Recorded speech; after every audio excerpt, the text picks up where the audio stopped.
Doctor Sania Nishtar साहिबा की तरफ से इस तकरीब का आगाज़ किया गया है, जिसका मकसद जो मौजूदा हुकूमत का रियासत मदीना का विजन जो है उसका एक अमली मुजाहरा करना है।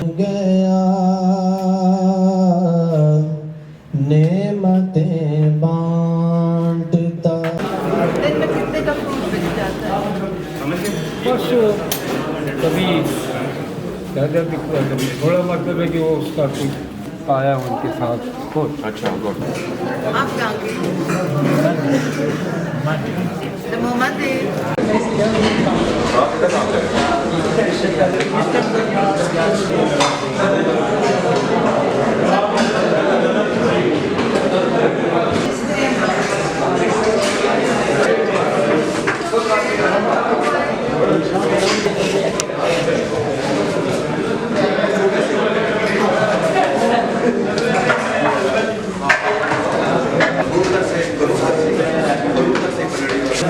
Done.